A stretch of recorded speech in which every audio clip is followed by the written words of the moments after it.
सीता जी को रावण ने अशोक वाटिका में बंदी बनाकर रख दिया था। सीता श्री राम के वियोग में बहुत दुखी थी। वे रावण के यहाँ भोजन भी नहीं करती थी। ऐसी दशा में यह लगता था कि सीता जी बिना खाए पिए अपने प्राणों का त्याग कर देंगे। ब्रह्मा ने देवताओं के राजा इंद्र से कहा कि ऐसी स्थिति में सीता जी के प्राण जाने पर देवताओं के उद्देश्य की सिद्धि में संदेह हो जाएगा, क्योंकि लंका पर आक्रमण का मूल कारण सीता जी ही थी। अतः ब्रह्मा जी ने इंद्र से कहा कि तुम लंका जाकर सीता जी से मिलो और उन्हें उत्तम भोजन खिलाओ।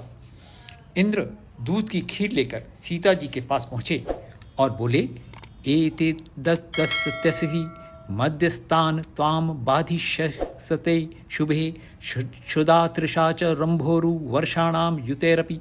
सीता जी, यदि मेरे हाथ से इस खीर को लेकर आप खा लेंगी तो आपको हजारों वर्षों तक भूख और प्यास नहीं सताएगी। परंतु रावण से धोखा खाई हुई सीता जी इंद्र पर शंका करने लगी और बोली, मुझे कैसे विश्वास हो कि आप ही देवताओं के राजा इंद्र हैं। आप कृपया देवताओं के लक्षण मुझे दिखाएं। फिर इंद्र ने सीता जी को देवताओं के लक्षण दिखाए। सीताया वचनम श्रुत्वा तथा चक्रे शचीपति पृथ्वीं नास्पृशत पद्मभ्याम निमेषे क्षणानि च अर्जो अंबरधारी च न म्लान कुसुमस्तथा तम ज्ञात्वा लक्षणे सीता वासवम परिहर्षिता। सीता जी की यह बात सुनकर शचीपति इंद्र ने वैसा ही किया। उन्होंने अपने पैरों से पृथ्वी का स्पर्श नहीं किया। वह हवा में निराधार लड़के खड़े रहे।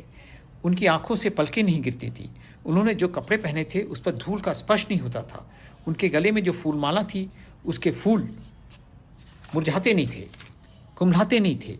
देवताओं के लक्षणों से इंद्र को पहचान कर सीता बहुत प्रसन्न हुई। इस प्रकार सीता जी ने इंद्र की दी हुई खीर को खाया और उनकी भूख और प्यास का कष्ट बिल्कुल दूर हो गया, हजारों वर्ष के लिए।